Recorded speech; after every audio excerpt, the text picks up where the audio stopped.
हाँ भाई, सभी साथियों को नमस्कार। आ जाइए मित्रों। पीताम्बर जी सुमन नमो नमः। राजू जी लोधा नमस्ते। स्वागत है आप सभी का काव्य कोचिंग क्लासेज के ऑनलाइन प्लेटफॉर्म पर। मैं अंशराज चक्रधारी आप सभी का स्वागत वंदन अभिनंदन करता हूं मित्रों। आ जाइए मित्रों, आज की क्लास शानदार क्लास रहने वाली है। आप सभी को पता है कि टेस्ट नंबर 4 का सॉल्यूशन लेकर के हम आए हैं। और आज जो टेस्ट है, आप सभी को पता है किन किन टॉपिकों का आज का टेस्ट है। जो है आपका जो टेस्ट है, ये टेस्ट 4 टेस्ट, चौथा टेस्ट जो आपके जिन टॉपिकों का था, उन टॉपिकों को मैं एक बार आपको बता देता हूं। जिन टॉपिकों को मान करके ये टॉपिक लिया गया है, इसमें आपको याद हो, एक तो है समास, एक तो क्या है, समास है। और इसमें महाकवि शुद्रक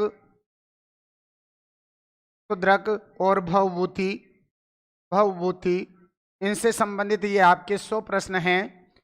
समास, भवभूति, यानी सही नहीं दिख रहा है, पेन दूसरा चेंज करता हूं। यानी इन 3 टॉपिकों के 3 शीर्षों के आधार पर ये आपका जो टेस्ट है वो होगा।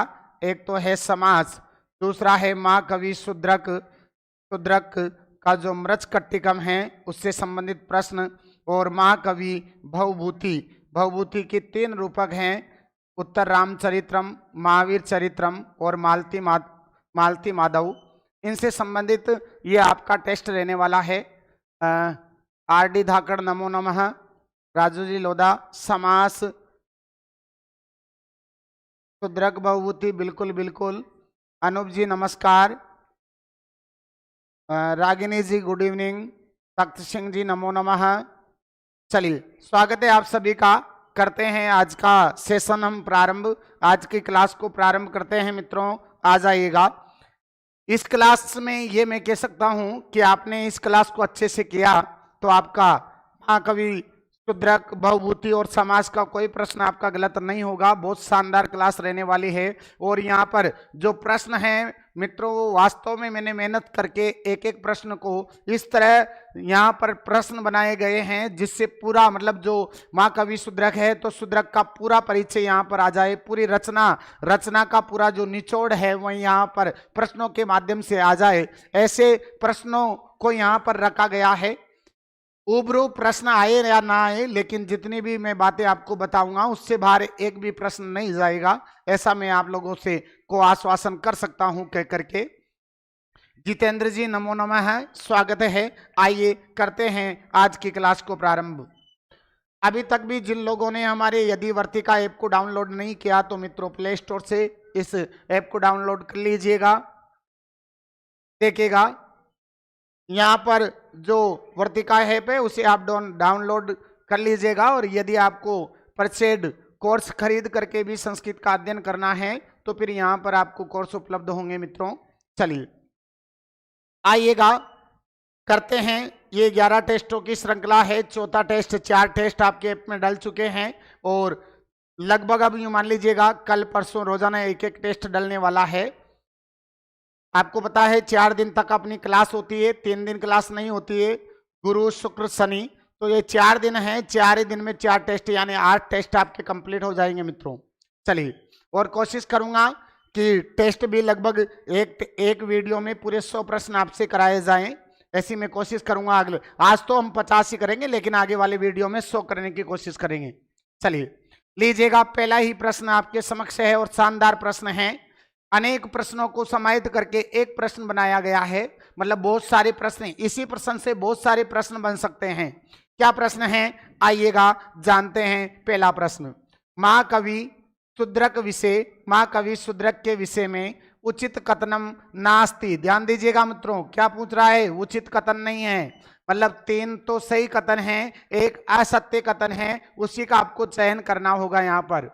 चलिए देखो, पहला है शुद्रक का समय 200 ईसा पूर्व से 300 ईसा पूर्व अस्ति है। मतलब जो शुद्रक का समय है वो 200 ईसा पूर्व से 300 ईसा पूर्व है। कौन सा है, 200 ईसा पूर्व से 300 ईसा पूर्व इनका क्या माना गया, समय माना गया। अस्य मूल नाम है, इनका मूल नाम अस्य मूल नाम है, इनका मूल नाम सिमुक है, बिल्कुल सिमुक है। जो शूद्रक का मूल नाम है वो सिमुक भी हमें प्राप्त होता है।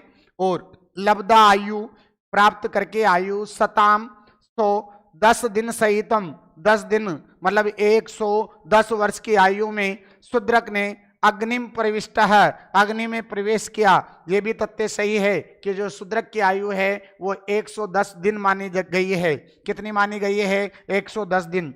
और शूद्रक है विश्वजीति, विश्वजीति शूद्रक है विश्वजीति यज्ञम अकरोत है। शूद्रक ने विश्वजीति यज्ञ किया है। आंसर बताइएगा। बिल्कुल आपके आंसर सही आ रहे हैं। अनूप जी डी, पीताम्बर जी सुमन डी, तख्त सिंह जी डी, बिल्कुल बिल्कुल आपके सही आ रहे हैं। आपको पता है शूद्रक ने विश्वजीति नामक यज्ञ नहीं किया था। शूद्रक ने जो यज्ञ किया था उस यज्ञ का नाम था आसुमेध्य। क्या था? आसुमेध्य यज्ञ शूद्रक ने किया था मित्रों, याद रखना। कौन सा यज्ञ किया था? आसुमेध्य, आसुमेध यज्ञ किया था। आसुमेध यज्ञ इन्होंने किया था। विश्वजीति नामक यज्ञ तो आपको पता है राजा रघु ने किया था। किसने किया था? राजा रघु ने किया था। विश्वजीति नामक यज्ञ तो राजा रघु ने किया था, जिसमें सर्वस्व दान कर दिया था राजा रघु ने। रघुवंशम में ये कथा हमें मिलती है, जो कालिदास का दूसरा महाकाव्य है रघुवंशम। उस रघुवंशम में विश्वजीति नामक यज्ञ का वर्णन हमें मिलता है। शूद्रक ने जो यज्ञ किया था वो यज्ञ है अश्वमेध, जो राम जी ने भी किया था। राम जी ने भी कौन सा यज्ञ किया था? राम जी ने भी अश्वमेध ही यज्ञ किया था। अश्वमेध ही यज्ञ किया था। इसमें क्या रहता है कि मतलब अश्वमेध एक अश्व बनाया जाता है, जिस राज्य से वो अश्व निकलता है वो राजा का राज्य उस अश्वमेध यज्ञ करने वाले राजा के अधीन हो जाता है, अर्थात वो राजा उसकी अधीनता स्वीकार कर लेता है। ऐसी शर्तियां रखी जाती हैं मित्रों।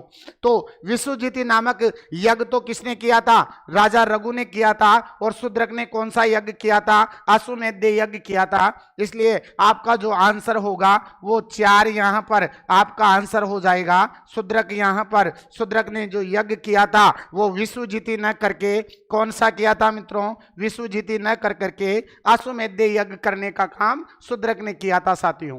चलिए बढ़ते हैं अगले प्रश्न की ओर। लीजिएगा ये अगला प्रश्न।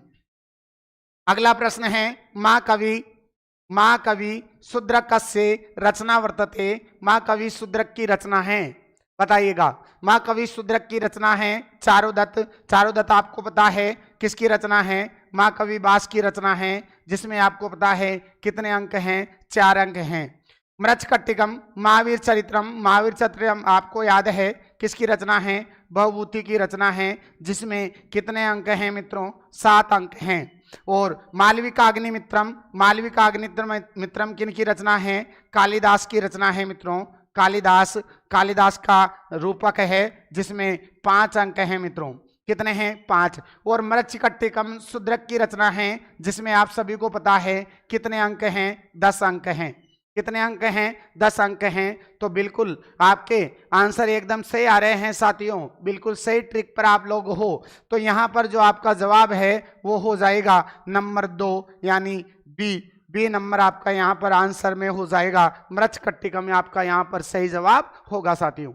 चलिए बढ़ते हैं अगले प्रश्न की ओर। लीजिएगा ये 3 नंबर का प्रश्न।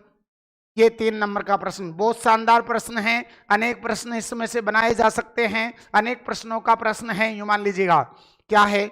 मृच्छकटिकम में विषय में मृच्छकटिकम रूपक के विषय में समुचित नास्ति, समुचित नहीं है मतलब सही नहीं है। कौन सी बात इनमें से सही नहीं है? 3 बातें सत्य होंगी, एक बात असत्य होगी मित्रों। देखिएगा आंसर दीजिएगा। पहली बात है अस्य षष्ठांक आश्रित्य, मतलब इसके 6ठे अंक को आधार मान करके नामकरण किया गया है। मृच्छकटिकम के 6ठे अंक का नाम है क्या है? प्रवहन विपर्य, प्रवहन विपर्य। 6ठे अंक का नाम क्या है? प्रवहन विपर्य। याद रखना मृच्छकटिकम के 6ठे अंक का नाम क्या है? प्रवहन विपर्य। प्रवहन विपर्य का मतलब होता है गाड़ी को बदलना। प्रवहन विपर्य का मतलब होता है गाड़ी को बदलना। फिर अस्य विदूषक है, इसके विदूषक कौन है? मैत्रेय।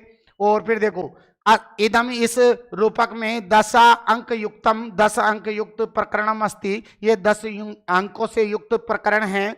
और जो चौथी बात है मित्रों वो क्या है? अस्य नायक है, इसके नायक चारुदत्त है, चारुदत्त हैं। नायिका च मदनिका और नायिका मदनिका है। बताइए क्या आंसर होगा मित्रों? आपको बताए मृच्छकट्टिकम का जो नायक है मित्रों वो तो चारुदत्ती है, लेकिन जो मदनिका है, मदनिका तो इसकी पताका नायिका है मित्रों।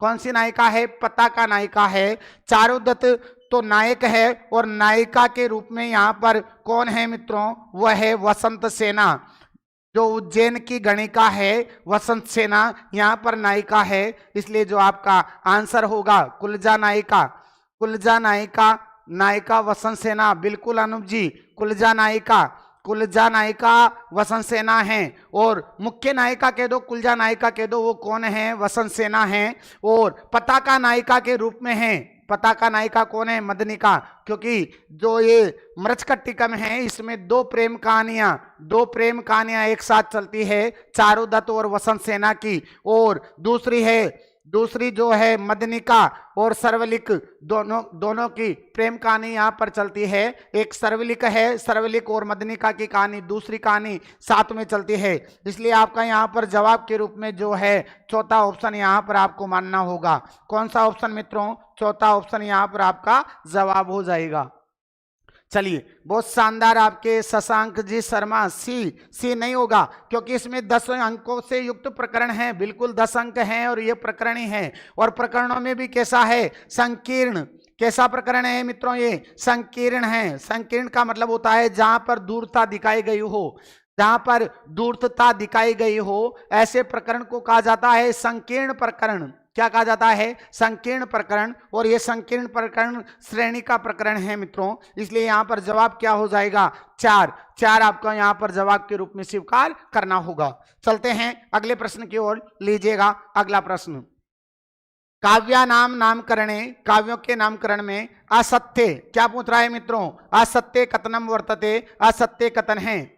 काव्यों के नामकरण में असत्य कथन है। देखिएगा, मृच्छकट्टिकम का जो नामकरण किया गया है, क्या छठे अंक के आधार पर किया गया है? अभी मैंने बताया था, छठे अंक का नाम क्या है? प्रवहन, प्रवर्ण विपर्य, प्रवर्ण विपर्य, विपर्य, प्रवर्ण विपर्य छठे अंक का नाम है। फिर देखो स्वप्नवास दत्तम, स्वप्नवास दत्तम पंचमा अंक यानी पंचमा अंक क्या है? स्वप्नांक। पंचमांक का नाम क्या है? स्वप्नांक। स्वप्नांक किसका नाम है? पंचमा अंक का। जो स्वप्नवास दत्तम का पंचम अंक है उसका नाम क्या है? स्वप्नांक। और मृच्छकट्टिकम का जो छठा अंक है उसका नाम क्या है? प्रवर्ण विपर्य। अभिज्ञान शाकुंतलम का तृतीय अंक।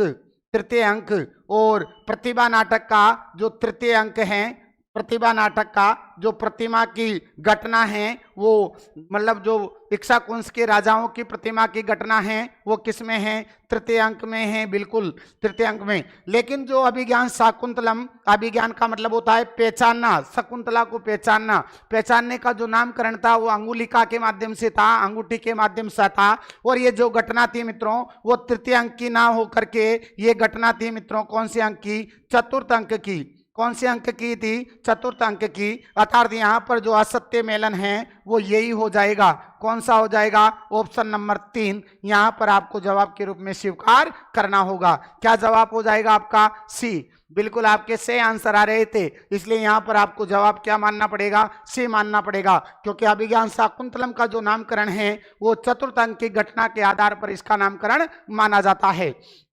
स्वप्नवास दत्तम में पंचम अंक का नाम क्या है? स्वप्नांक। जो कि राजा उदयन स्वप्न में वासव दत्ता को देखता है, उसी के आधार पर इसका नामकरण स्वप्नांक यानी स्वप्नवास दत्तम रखा गया। और जो छठा अंक है मृच्छकट्टिकम का प्रवर्ण विपर्य, गाड़ी को बदलना, उसी के आधार पर मृच्छकट्टिकम का नामकरण जो है किया यहाँ पर शूद्रक ने। चलिए बढ़ते हैं अगले। अनूप जी 6 अंक अभिज्ञान शाकुंतलम, 7 अंक है अभिज्ञान शाकुंतलम में। और शकुंतला की अद्वितीय गिनती, शकुंतला की अद्वितीय गिनती। अरे भाई 7 अंक हैं अभिज्ञान शाकुंतलम में। चलिए आगे चलते हैं। अंगूठी का जो प्रकरण है वो चतुर्थ अंक का है। चतुर्थ अंक को मान करके ही अभिज्ञान शाकुंतलम का प्रकरण किया गया है। चलिए, ये जो अंगूठी मिलने का काम था, अंगूठी मिलने का काम था, वो केवट को मिली थी, वो काम था संतोष जी जय हो सर जी, बिल्कुल संतोष जी। चलिए अगला प्रश्न देख लीजिएगा। मृच्छकट्टिकम प्रकरण विषय, मृच्छकट्टिकम प्रकरण के विषय में असत्य कथनम नास्ति, असत्य कथन नहीं है। यहां भी असत्य पूछ रहा है कि कौन सा असत्य नहीं है। देखिएगा, अस्मिन इसमें श्रृंगार रस है, श्रृंगार रस है, वेदर्भी रीति प्रसाद गुण है। मतलब मृच्छकट्टिकम में श्रृंगार रस है, वेदर्भी रीति है और प्रसाद गुण है। अस्मिन इसमें चारुदत्त नायक है, सकार प्रतिनायक है और सकार प्रतिनायक है। चारुदत्त से पूर्व पत्नी दूता, चारुदत्त की जो पूर्व पत्नी है वो कौन है? दूता है। पुत्रश्च रोशन, और पुत्र कौन है? रोशन है। मदनिका चारुदत्त से सेविका और सर्विलिकस्य प्रियसी। बताइएगा, आंसर दीजिएगा मित्रों। बहुत अच्छा प्रश्न है मित्रों। आंसर आने प्रारंभ हो गए हैं। धाकड़ गर्ल का डी आ गया है, अनूप जी का डी आ गया है। बिल्कुल मैं बता देता हूं मित्रों, ये जो मदनिका है, ये जो मदनिका है, ये मदनिका ना, ये मदनिका वसंत सेना की, किसकी? वसंत सेना की कृत दासी थी, पैसों से खरीदी हुई दासी थी। कौन? ये मदनिका। और ये मदनिका जो है सर्वलिक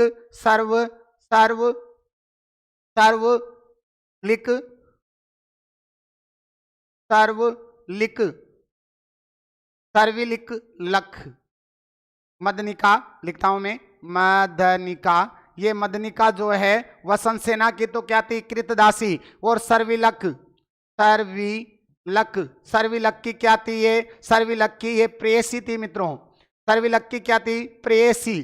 सर्विलक की क्या थी? ये प्रेयसी थी। मतलब प्रेयसी तो कौन थी? मदनिका ही थी, बिल्कुल सर्विलक की। लेकिन ये जो दासी थी वो दासी किसकी थी? वसंत सेना की थी।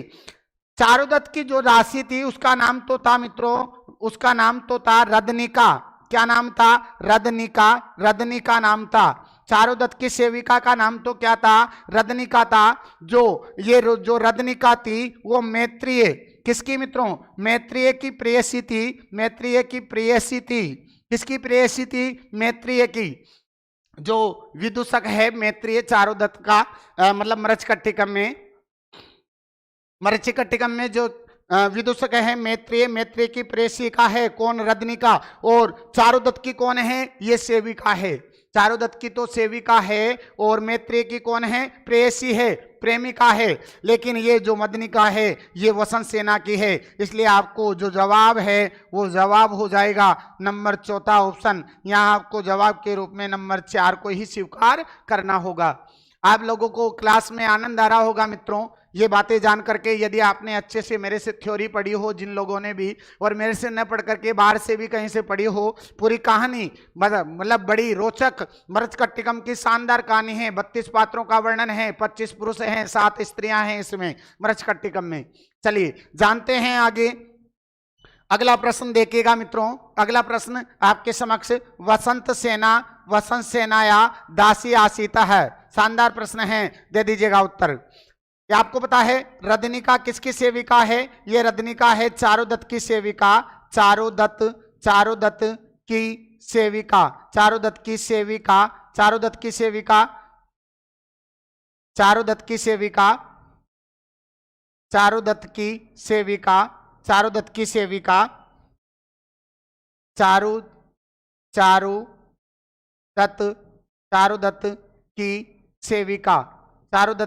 सेविका कौन है मित्रों? चारुदत्त की सेविका है रदनिका। ये दूता कौन है? ये है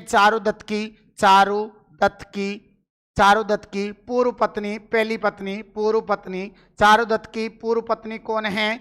दूता है। और ये वृद्धा का वर्णन है। और ये कौन है? मदनिका, ये मदनिका कौन है? वसंत सेना की दासी। कृतदासी, कृतदासी पैसों से खरीदी गई दासी थी, किसकी थी? वसंत सेना की। वसंत सेना की पैसों के द्वारा खरीदी गई दासी कौन थी? मदनिका थी। आपके आंसर शशांक जी का बी, अनूप जी का बी, धाकड़गल का बी और दीपक जी का बी। बिल्कुल बिल्कुल आपके आंसर सही आ रहे हैं। आरडी धाकड़ का बी, रागिनी भूरे का बी। बिल्कुल यहाँ आपका जो जवाब है मित्रों वो कौन सा हो जाएगा? 2 नंबर का यहाँ आपका जवाब मदनिका हो जाएगा। बिल्कुल चलते हैं मित्रों अगले प्रश्न की ओर, लीजिएगा ये अगला प्रश्न आपके समक्ष। सर्विलक कस्य मित्र अस्ति? सर्विलक का मित्र है। सर्विलक का मित्र है। सर्विलक का मित्र कौन है? बताइएगा सर्विलक का मित्र कौन है? आंसर दीजिएगा मित्रों, सर्विलक का मित्र कौन है?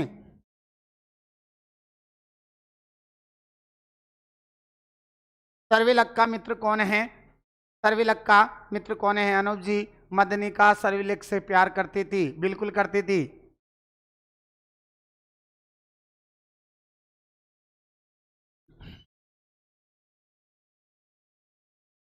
बताइएगा, एक बार मैं बता देता हूं।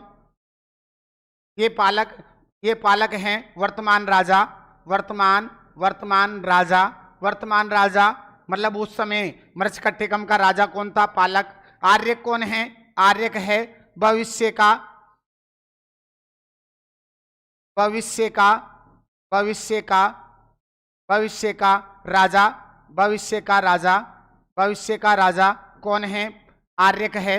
चारुदत्त, चारुदत्त इसका क्या है? नायक है मित्रों, नायक चारुदत्त है। और शकार, शकार कौन है? जो पालक है, राजा पालक, पालक राजा पालक का राजशाला यानी शाला, राजशाल।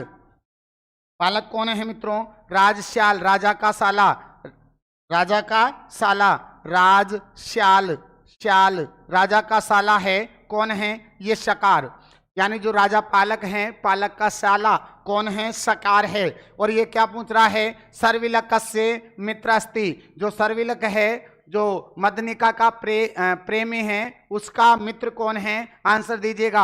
आंसर आए हैं बी, भगवान सिंह जी का बी, शशांक जी का बी, भगवान सिंह जी का बी, बिल्कुल जितेंद्र जी का बी। अनूप जी क्या आंसर दे रहे हो आप? संतोष जी का बी, बिल्कुल। और पीताम्बर जी का बी, बिल्कुल। आंसर कौन है? यहाँ पर जो आर्यक है, जो भविष्य का घोषित राजा है, अंत में जो 10वां अंक है, 10वां अंक में ये जो राजा भविष्य का राजा है, आर्यक पालक को मार करके राजा बनता है। कौन बनता है? आर्यक। और आर्यक का मित्र कौन है? सर्वलिक, या सर्वलिक का मित्र कौन है? आर्यक है। इसलिए यहां पर भी आपका आंसर हो जाएगा मित्रों। चलिए बढ़ते हैं अगले प्रश्न की ओर। लीजिएगा अगला प्रश्न।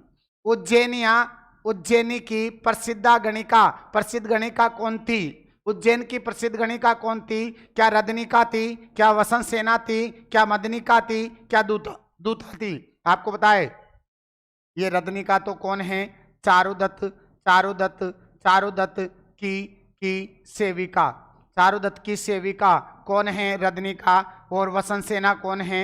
ये चारुदत्त की प्रेयसी, चारुदत्त, चारुदत्त की प्रेयसी, प्रेयसी कौन है? वसंत सेना है। और ध्यान रखना मित्रों, ये चारुदत्त इससे प्रेम नहीं करता, बाद में करने लगा था। पहले से मतलब जो प्रपोज करने का काम है वो पहले से वसंत सेना करती है। किसको? चारुदत्त को। इसलिए इसको प्रवण विपर्य, प्रेम विपर्य, प्रवण विपर्य, प्रकृति विपर्य, तीन विपर्य देखने को यहाँ पर मिलता है। विपर्य का मतलब होता है लोक से उल्टा व्यवहार करना, लोक से उल्टा व्यवहार करना। यहाँ पर अलग 3-4 जगह लोक व्यवहार से उल्टा व्यवहार किया गया। सामान्यतः आपको पता है जो प्रपोज करने का काम है वो नायक नायिका को करता है, लेकिन यहाँ पर इस मृच्छकटिका में पहले जो प्रपोज करने का काम है वो कौन करती है? नायिका। नायिका पहले नायक को प्रपोज करती है, नायिका पहले बोलती है। मदनिका, ये मदनिका कौन है? ये है मदनिका वसंत सेना की, वसंत सेना की दासी, वसंत सेना की दासी है। और कौन है? सर्विलक की प्रेमिका, सर्विलक की की प्रेमिका, प्रेयसी, प्रेमिका मक्का कह दो या प्रेयसी। ये सर्विलक की तो क्या है, प्रेयसी है, और वसंत सेना की क्या है, दासी है। और ये चारुदत्त की क्या है, प्रेयसी है, और उज्जैन की प्रसिद्ध गणिका है। और ये रदनिका कौन है, चारुदत्त की तो सेविका है, और मैत्रेय की, किसकी, मैत्रेय, मैत्रेय की क्या है, मैत्रेय की प्रेयसी है। मैत्रेय की क्या है मित्रों, प्रेयसी है। कौन, रदनिका। कौन है, रदनिका, बिल्कुल। चलिए, तो यहां पर प्रसिद्ध गणिका कौन है, वो है मित्रों, कौन है, वसंत सेना, जो कि उज्जैन की प्रसिद्ध गणिका है, प्रसिद्ध गणिका थी, गणिका थी, गणिका का मतलब वेश्या थी। और उस समय प्रसिद्ध जो वेश्याओं में भी जो श्रेष्ठ वेश्या रहती थी उसको कहा जाता था मित्रों गणिका। क्या कहा जाता था, गणिका। और ऐसी गणिकाओं को मतलब विवाह करने का और प्रेम करने का अधिकार था मित्रों उस समय भी। उस समय भी ऐसी प्रसिद्ध जो गणिकाएं हुआ करती थी उनको प्रेम करने का और विवाह करने का अधिकार हुआ करता था। तभी तो लास्ट में जो प्रेम तो ये करती थी चारुदत्त से, और लास्ट में विवाह भी करती है किससे, चारुदत्त से। विवाह भी ये वसंत सेना करती है चारुदत्त से लास्ट में। चलिए, ये दूता कौन है, ये दूता चारुदत्त की पत्नी है, चारुदत्त की पत्नी, चारुदत्त की पत्नी कौन है, दूता है। चलिए, अनूप जी पेशे वाली थी वसंत सेना, बिल्कुल, क्योंकि गणिका थे तो गणिकाओं के पास बहुत पैसे हुआ करते थे मित्रों। संवाग को जुआरी मतलब दूध कर जो जुआ खिलाने का काम करता था उसका कर्जा हो गया था, जो कि संवाग पहले चारुदत्त का क्या था, सेवक था। उसको पैसे देकर के ऋण मुक्त कराने का काम वसंत सेना ही करती है। फिर वो मतलब आत्मग्लानि से कारण फिर वो संवाग आगे चल करके बहुत भिक्षुक बनता है मित्रों, और वही लास्ट में वसंत सेना की जान को बचाने का काम करता है और न्यायालय में वसंत सेना को ले जाने का काम करता है। वो संवाद दूध करी ही मित्रों। चलिए, जानते हैं न्यायालय से वास्तविक वर्णनम अस्ति, न्यायालय का वास्तविक वर्णन है। जो न्यायालय है उस न्यायालय का वास्तविक वर्णन है, कौन से अंक में है बता दीजिएगा मित्रों, आंसर दीजिएगा। न्यायालय का वास्तविक वर्णन कौन से अंक में है,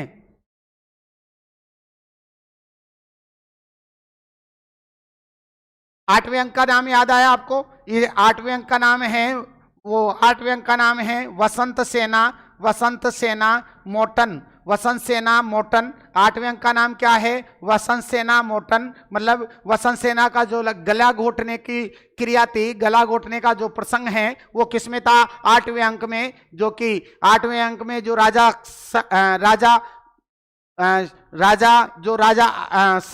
पालक थे उनका साला है कौन, सकार। सकार वसंत सेना का जो गला घोटने का काम करता है पुष्प करंडक उद्यान में, कौन से उद्यान में, पुष्प करंडक उद्यान में गला घोटने का काम किसमें करता है, 8वें अंक में। इसलिए 8वें अंक का नाम है मित्रों याद रखना वसंत सेना मोटन। 8वें अंक का नाम क्या है, वसंत सेना मोटन। और प्रथम अंक का नाम है मित्रों याद रखना अलंकार न्यास। क्या नाम है, अलंकार न्यास, अलंकार न्यास। और इसका अलंकार न्यास नाम क्यों रखा गया, जो पुष्प चढ़ाने जाते हैं वसंत सेना इत्यादि, तो वहां से सकार इस वसंत सेना का पीछा करता है, और पीछा करता है तो ये भक्ति हुई चारुदत्त के घर में आकर के छिप जाती है। और चारुदत्त और वसंत सेना का प्रथम मिलन भी उसी समय होता है मित्रों। पहली बार एक दूसरे के सम्मुख आते हैं कौन कौन, चारुदत्त और वसंत सेना, किसमें, प्रथमांक में ही। और जब ये उसके चारुदत्त के घर आती है तो पूरे गहने अपने चारुदत्त को धरोहर के रूप में रख देती है कि भाई रात्रि का समय हो गया है, मुझे घर जाना है और मेरे पास गहने हैं, कोई लूट ना ले, इसलिए आप इनको रख लीजिएगा। धरोहर के रूप में गहनों को रखने का काम किया गया, इसलिए इसका नाम रखा गया अलंकार न्यास पहले अंक का। और नवा अंक, जो नवा अंक है उसमें नवा अंक का जो नाम है वो है मित्रों व्यवहार। क्या नाम है, व्यवहार। नवे अंक का नाम क्या है, व्यवहार। और सप्तांक नवे अंक का नाम क्या है, व्यवहार है। और जो सप्तांक है उसका नाम है आर्य का अपहरणम, आर्य का अपहरणम, आर्य का अपहरण। आर्य का अपहरण मतलब जो वसंत सेना है उसका अपहरण होता है। सकार के रथ में बैठ करके ये पुष्प करंडक उद्यान में चली जाती है, और वहां चारुदत्त का भी रथ था, चारुदत्त के रथ में न बैठ करके ये सकार के रथ में बैठ जाती है। कौन? जो वसंत सेना है। तो 7वें अंक का नाम रखा गया है आर्यका। आर्यका किसके लिए आया? वसंत सेना के लिए। आर्यका का अपहरण इसमें है। और ये पूछ रहा प्रश्न, क्या पूछ रहा है? अंकों के नाम याद रखना मित्रों। 8वें अंक का नाम क्या है? वसंत सेना का मोटन, मतलब गला घोटने का जो प्रसंग है वो 8वें अंक में है। वसंत सेना के द्वारा धरोहर के रूप में गहने रखे थे चारुदत्त के पास, उसका प्रसंग प्रथमांक में है। 9वां अंक में व्यवहार। व्यवहार कहा गया है मित्रों न्यायालय को। किसको? व्यवहार किसको कहा गया है? न्यायालय को कहा गया है। और सप्तांक का नाम है आर्य का अपहरण, मतलब यहां पर वसंत सेना का अपहरण सकार के द्वारा किया गया था, इसलिए इसका नाम रखा गया आर्य का अपहरण। तो जो न्यायालय का वास्तविक वर्णन है वो कौन से अंक में है मित्रों? 9वें अंक में है। कौन से अंक में है? 9वें अंक में है। इसलिए यहां पर जो आपका जवाब होगा वो क्या हो जाएगा? सी हो जाएगा। क्या हो जाएगा? सी हो जाएगा। चलते हैं अगले प्रश्न की ओर मित्रों। लीजिएगा अगला प्रश्न आपके समक्ष। अगला प्रश्न है चारुदत्तस्य दरिद्रताया। चारुदत्त की गरीबी का मार्मिक वर्णनम अस्ति। मार्मिक वर्णन है। चारुदत्त की जो गरीबी है उस गरीबी का मार्मिक वर्णन है। बताइए कौन से अंक में है? क्या सप्तांक में है? क्या तृतीयांक में है? क्या द्वितीयांक में है? क्या प्रथमांक में है? अभी अभी मैंने बताया था प्रथमांक का नाम क्या है? अलंकार न्यास। अलंकार अलंकार अलंकार न्यास। अलंकार न्यास कौन से अंक का नाम है? प्रथमांक का नाम है। प्रथमांक का नाम क्या है? अलंकार न्यास है। बताइएगा मित्रों, आंसर दीजिएगा आप सभी। आंसर दीजिएगा मित्रों। आंसर देने का काम कीजिएगा मित्रों।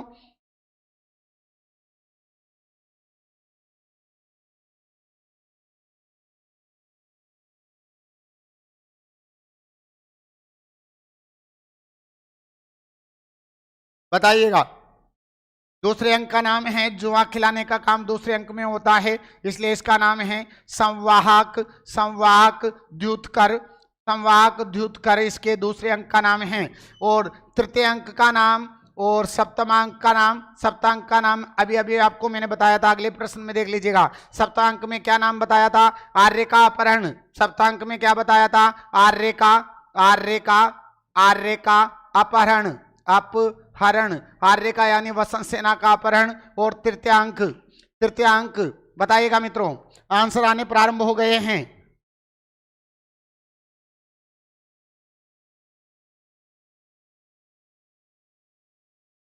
आंसर आने प्रारंभ हो गए हैं। और तृतीय अंक का नाम है मित्रों वो है संधि छेद। क्या नाम है? संधि संधि संधि छेद।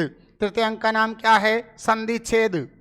संधि संधि संधि छेद। तृतीय अंक का नाम क्या है? संधि संधि छेद। संधि छेद यहाँ पर तृतीय अंक का नाम है, याद रखिएगा। वापस बोल रहा हूं, एक बार देख लीजिएगा। प्रथम अंक का नाम क्या है? अलंकार न्यास। दूसरे अंक का नाम है संवाहक द्युतकर, मतलब जो जुआ खिलाने का काम है, प्रसंग है, वो दूसरे अंक में है। तृतीय अंक में है संधि छेद। और सप्तम अंक का नाम है आर्य का अपहरण। आर्य का अपहरण। और ये क्या पूछ रहा है? दरिद्रता का मार्मिक वर्णन।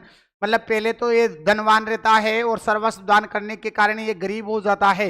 और गरीबी को ही छठा महापाप इसमें माना गया है। छठा माह। आता हूं सर जी, 5 मिनट में कुछ काम आ गया है। चलिए देखिएगा मित्रों, यहाँ पर जो गरीबी का मार्मिक वर्णन है वो कौन से अंक में है? वो है प्रथमा अंक में। कौन से अंक में? प्रथमा में। आपके आंसर एकदम बिल्कुल सही आ रहे थे। सुनील जी नमो नमः, स्वागत है सुनील जी आपका। चलिए अगले प्रश्न की ओर चलते हैं। लीजिएगा अगला प्रश्न। षष्ठांक से नाम किम। शानदार प्रश्न है मित्रों, बताइएगा षष्ठांक का नाम क्या है? षष्ठांक का नाम क्या है? उपसहार। ये तो आपको पता है। सार तो कौन से अंक का नाम है? दसम अंक। दसम अंक का नाम क्या है? सहार। व्यवहार कौन से अंक का नाम है? नवम अंक का नाम है। नवम अंक का नाम व्यवहार है। प्रवण विपर्य कौन सा अंक है? षष्ठ अंक है। और ये वसंत सेना मोटन कौन सा अंक है? अष्टांक है मित्रों। कौन सा अंक है? अष्टांक।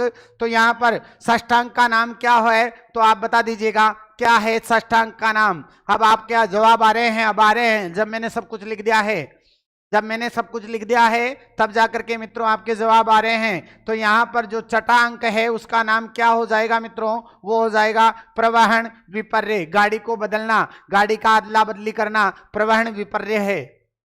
और इसी अंक को आधार करके मृच्छकटिकम का नामकरण किया गया है। अभी वर्ग 1 में भी ये प्रश्न पूछा गया था मित्रों कि जो मृच्छकटिकम है उसके छठे अंक का नाम क्या है, प्रवहन विपर्य। ध्यान रखना, अंकों में से प्रश्न पूछे जा सकते हैं, अंकों के नाम आपको याद रखने हैं। चलिए अगले प्रश्न की ओर चलते हैं। लीजिएगा अगला प्रश्न आपके समक्ष है। प्रथमा अंक से नाम किम, प्रथमा अंक का नाम क्या है, ये जो नाम है वो है संधि, संधि छेद मित्रों। क्या नाम है, संधि, संधि छेद, संधि छेद है, संधि विच्छेद नहीं है, याद रखना। क्या नाम है, संधि छेद, संधि छेद, संधि छेद ये अंक का नाम है मित्रों।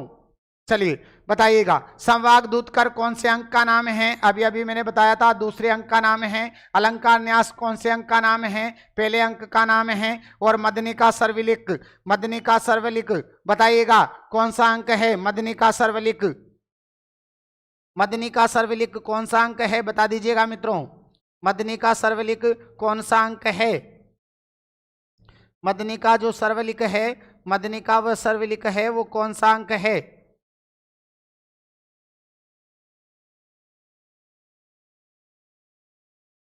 मदनिका सर्वलिक कौन से अंक का नाम है बता दीजिएगा मित्रों, आंसर दीजिएगा। ये जो मदनिका सर्वलिक है ये कौन सा अंक है बता दीजिएगा। और ये संधि विच्छेद कौन सा अंक है आपको पता है, तीसरा है। और ये कौन सा है, चौथा अंक है। तो प्रथम अंक का नाम क्या है आपको पता है, अलंकार न्यास। यहाँ पर प्रथम अंक का नाम है, इसलिए आपका जवाब क्या हो जाएगा, पहला ही आपका जवाब हो जाएगा। ये क्या बता रहे हो, बिल्कुल बिल्कुल बिल्कुल सही अंक जवाब आपके आ रहे हैं। चलिए अगले प्रश्न की ओर बढ़ते हैं। लीजिएगा अगला प्रश्न। सर्वम शून्यम दरिद्रस्य, यानी गरीबी में सब शून्य हो जाता है, गरीबी में सब शून्य हो जाता है, गरीबी में सब शून्य हो जाता है। इति उक्ति वर्तते, ये उक्ति किस रूपक की है, क्या स्वप्नवास दत्तम की है, क्या स्वप्नवास दत्तम की है, क्या अभिज्ञान शाकुंतलम की है, क्या मृच्छकटिकम की है, क्या उत्तर रामचरितम की है बताइएगा। बहुत ही सीधा प्रश्न है, बहुत ही सरल प्रश्न है, आंसर दीजिएगा, आंसर दीजिएगा। बहुत ही सीधा प्रश्न है, आंसर दीजिएगा मित्रों। बहुत ही सीधा प्रश्न है, आंसर दीजिएगा मित्रों, आंसर दीजिएगा। बहुत ही सीधा प्रश्न है, आंसर दीजिएगा।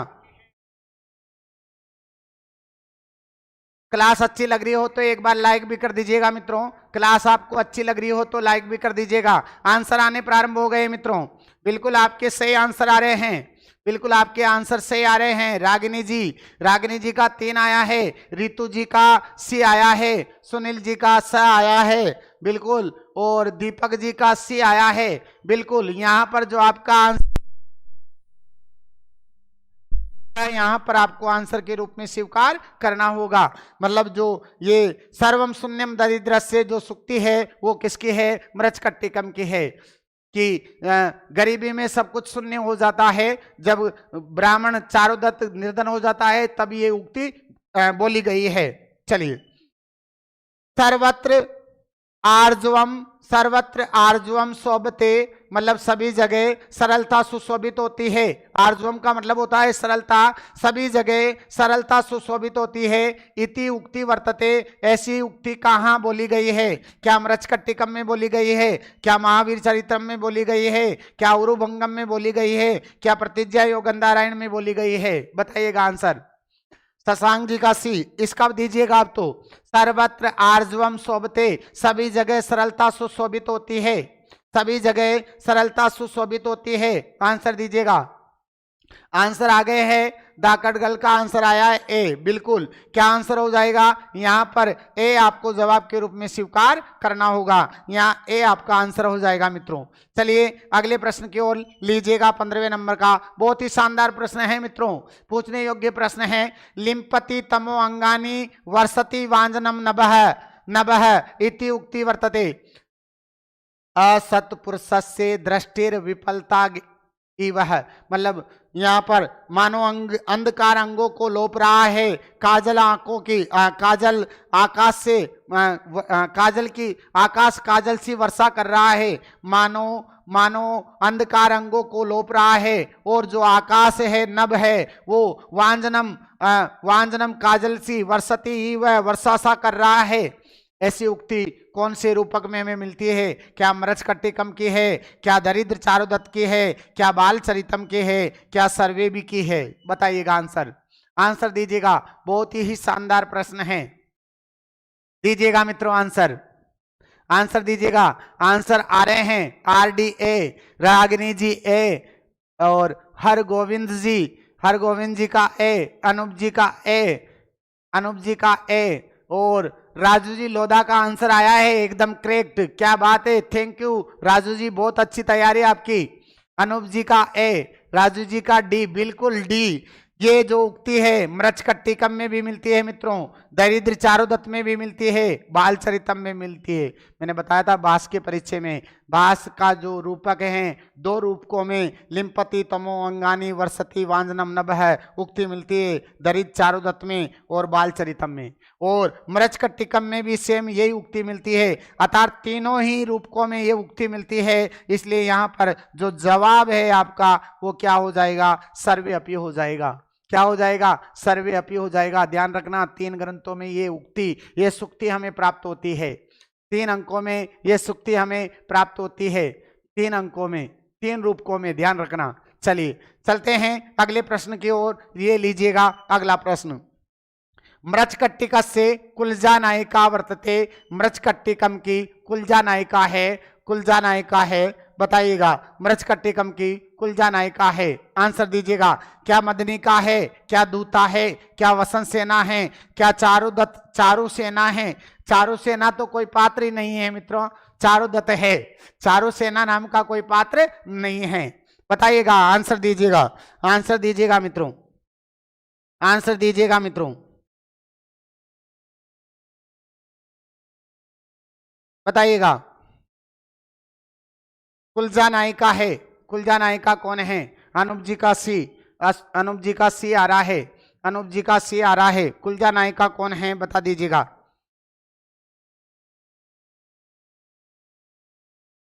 आंसर दीजिएगा मित्रों,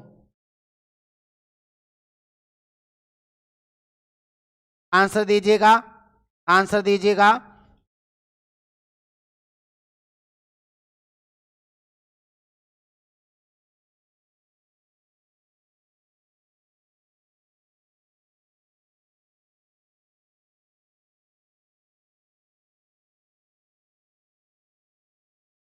बताइएगा आंसर, आंसर आ रहे हैं। कुलजा का क्या मतलब है सर जी? कुलजा का मतलब है कुल की, कुलजा का मतलब है कुल की। बताइएगा कुलजा नायिका कौन है? यहाँ पर कुलजा नायिका के रूप में कौन है बता दीजिएगा। आंसर आ रहे हैं विक्की जी बी, विक्की जी बी, अनूप जी का सी, अनूप जी का सी, वसंत सेना, वसंत सेना, और यहाँ पर रागिनी जी का सी, बिल्कुल सी आ रहा है। सभी का आंसर सी आ रहा है, बिल्कुल सभी का आंसर क्या आ रहा है? सी। यहाँ पर सभी का आंसर आ रहा है, जो सी है वो सभी का यहाँ पर आंसर आ रहा है। यहाँ पर जो सी है वो सी ही सभी का आंसर आ रहा है। और जो कुलजा नायिका है, कुल की जो नायिका है वो कुलजा नायिका यहाँ पर कौन मानी गई है? राजू जी लोधा बी, गौरव जी श्रीवास्तव बी, बिल्कुल जो कुलजा नायिका है, कुल की जो नायिका है, कुलजा का मतलब है कुल की नायिका, और कुल की जो नायिका है वो है मित्रों दूता, दूता कुल की नायिका है। यानी यहाँ पर जो जवाब होगा अनूप जी आपका जवाब गलत है। क्या आएगा? दूता आएगा। क्या आएगा? दूता आएगा। ध्यान रखना, वसंत सेना तो मुख्य नायिका है, वसंत सेना जो है वो है प्रगल्भा, प्रगल्भा नायिका है, प्रगल्भा नायिका है, प्रगल्भा जो नायिका है वो है वसंत सेना, और कुलजा जो नायिका है वो है दूता। कुलजा जो नायिका है वो कौन है? दूता। शादी, शादी सदा से प्यार करने वाली कुलजा, शादी से प्यार करने वाली कुलजा नहीं, ऐसा नहीं है मित्रों। कुलजा, शादी से प्यार करने वाली कुलजा होती है, तो प्यार करके ही इससे भी शादी की गई है, दूता से भी ध्यान रखना। इसलिए यहाँ पर कुलजा नायिका के रूप में कौन होगी? दूता। और प्रगल्भा जो नायिका है वो होगी मित्रों वसंत सेना। कौन होगी? वसंत सेना। याद रखिएगा मित्रों। नहीं होगा अनूप जी, आपने जहां से पढ़ा गलत पढ़ा है। चलिए आगे देखिएगा। जो भी तथ्य मैं बताऊंगा उसका प्रूफ भी मैं दूंगा मित्रों। जो भी बात मैं पढ़ाऊंगा उसका प्रूफ भी मैं दूंगा आपको। यदि मेरे प्रश्न को कोई गलत मानेगा आपका भोपाल मंडल, तो उसका जवाब मैं दूंगा आपको प्रूफ, आप चिंता मत कीजिएगा। चलिए, मृच्छकटिकम प्रकरणस्य तृतीय अंकस्य नाम किम? मृच्छकटिकम प्रकरण के तृतीय अंक का नाम क्या है? तृतीय अंक का नाम क्या है बता दीजिएगा। आपको बताया था अलंकार न्यास कौन से अंक का नाम है? पहले अंक का नाम है। दुर्दिन कौन से अंक का नाम है? पांचवें अंक का नाम है। प्रवर्ण विपर्य कौन सा अंक है? 6 अंक है। और संधि छेद कौन सा अंक है? तीसरा अंक है। इसलिए यहां पर आपका जवाब क्या हो जाएगा मित्रों बता दीजिएगा। चलिए यहाँ आपका जवाब क्या हो जाएगा? संधि विच्छेद हो जाएगा। संधि विच्छेद हो जाएगा। इसलिए यहाँ पर आपका जवाब क्या हो जाएगा? क्या हो जाएगा? संधि छेद हो जाएगा। चलिए आगे बढ़ते हैं मित्रों अगले प्रश्न की ओर। अगले प्रश्न की ओर बढ़ते हैं। अगर अनूप जी ऐसा है तो एक बार फिर मैं देख लूंगा और फिर आपको कल वाले पेपर के सॉल्यूशन में ये बात अवश्य आपको डिस्कस करके कंफर्म बता दूंगा कि क्या है क्या नहीं है। चलिए अभी तो आप दूता को ही मानिएगा क्योंकि मैंने दूता ही पढ़ा है, और कल मैं आपको एकदम प्रूफ के साथ इसको उपस्थित कर दूंगा। जो भी होगा, जो दूध का दूध पानी का पानी कर लेंगे अनूप जी, वेस्ट मत कीजिएगा। इधर देख लीजिएगा, प्रश्न का आनंद लीजिएगा आप। चलिए, मृच्छकटिका अनुसारम, हो सकता है मेरे को देखने में पढ़ने में त्रुटि हो गई हो, इसलिए मैं खुद को विद्वान नहीं मानता हूं, ये बता देता हूं मित्रों। चलिए, मृच्छकटिका अनुसारम प्रकाम अपरम षष्ठम महापातकम वर्तते। यानी मृच्छकटिकम के अनुसार जो महापातक है, महापाप है, वो कौन सा कार्य माना गया? छठा महापाप किसे स्वीकार किया गया है? क्या मूर्खता को किया गया? क्या निर्धनता को किया गया? क्या संपन्नता को किया गया? क्या अकुलीनता को किया गया? जो छठा महापाप है वो किसे कहा गया है? चलिए, किसे कहा गया है? गौरव श्रीवास्तव जी, हाँ सर सही है, दूता ही है। चलो मैं अब इस बात को छोड़ दीजिएगा, मैंने आपको बताया ना कल प्रूफ के साथ प्रस्तुत होऊंगा। कल का 51 से लेकर 100 तक के प्रश्न लेकर के आऊंगा ना, तो उसमें प्रूफ सहित आपके समक्ष होऊंगा, ठीक है ना। इसलिए आप देख लीजिएगा, एक बार आप आनंद लीजिएगा मित्रों। मैंने जो टेस्ट बनाए हैं पूरी मेहनत से बनाए हैं। मैं बार बार आपसे कह रहा हूं, यदि मेरी टेस्ट सीरीज भी आपने अच्छे से कर ली तो आप पेपर की खोपड़ी में अच्छे से छेद करके आओगे। एक भी क्वेश्चन मतलब जैसा भी प्रश्न आए ये तो मैं दावा नहीं कर सकता, लेकिन मैं जितने ही आपको डिटेल से बता रहा हूं इन प्रश्नों के माध्यम से, एक भी प्रश्न इनसे बाहर नहीं जाएगा, ये मैं बता सकता हूं आपको।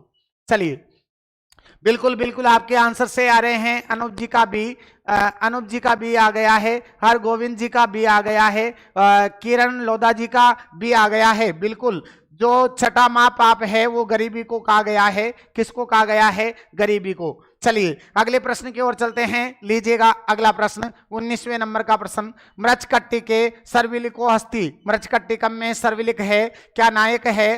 क्या खलनायक है? क्या पताका नायक है? क्या लोकनायक है? खलनायक। खलनायक का मतलब होता है प्रतिनायक। प्रतिनायक तो इसमें कौन है? प्रतिनायक तो इसमें कौन है? प्रतिनायक तो इसमें शकार है, याद रखना कौन है? शकार। लेकिन जो पताका नायक है वो कौन है? मतलब मैंने आपको बताया था इसमें दो प्रेम कहानियां एक साथ चलती है। एक तो रहती है मुख्य एक तो रहती है मुख्य कहानी। मुख्य कहानी तो किन किन की रहती है? चारुदत्त और वसंत सेना की। इसलिए उसको तो हम नायक और नायिका के रूप में स्वीकार करेंगे। और जो सहायक दूसरे नायक और नायिका होंगे उनको कहा जाता है रूपकों में पताका नायक। क्या कहा जाता है? पताका नायक और नायिका। इसलिए यहाँ पर जो मृच्छकटिकम का जो सर्वलिक है वो सर्वलिक क्या है? पताका नायक है मित्रों।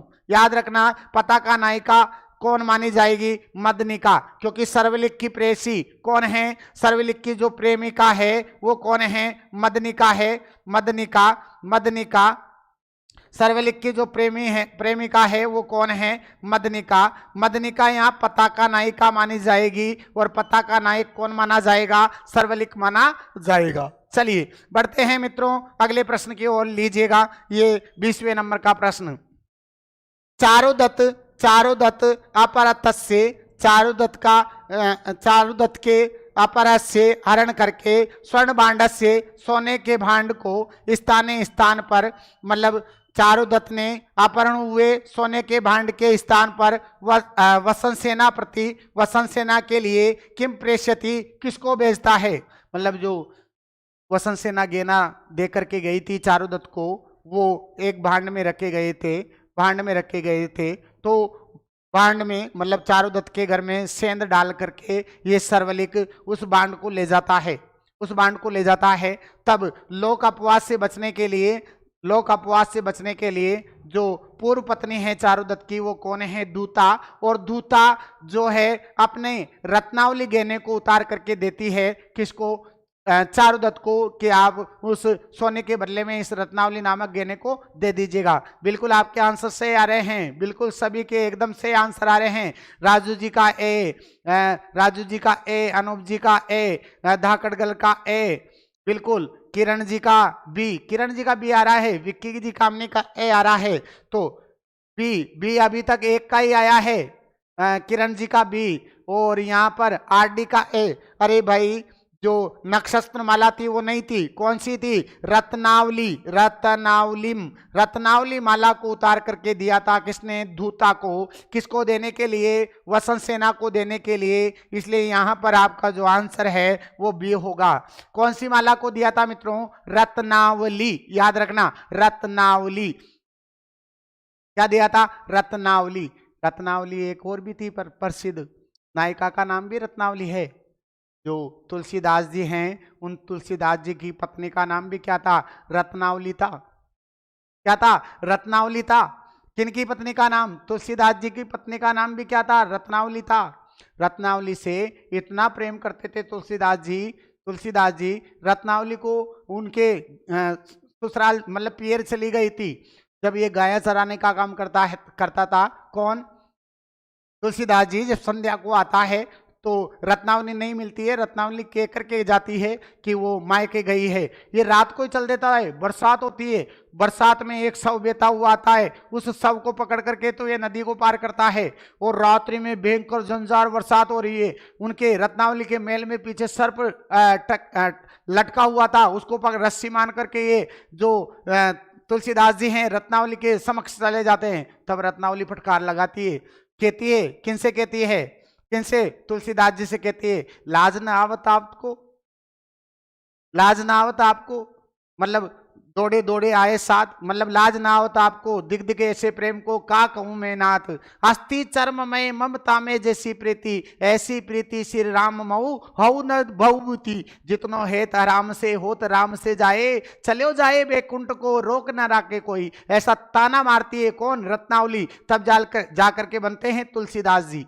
क्या बनते हैं? तुलसीदास जी। तब जाकर के तुलसीदास जी बनते हैं, मतलब पत्नी के फटकार से। जितने भी सुधरे हैं लोग सब पत्नियों के फटकार से सुधरे हैं मित्रों। यदि आपको भी सुधरना है तो विचार कर लेना। चलिए, तो यहां पर आपका जो जवाब है वो क्या हो जाएगा मित्रों? 2 हो जाएगा। चलते हैं मित्रों अगले प्रश्न की ओर, लीजिएगा।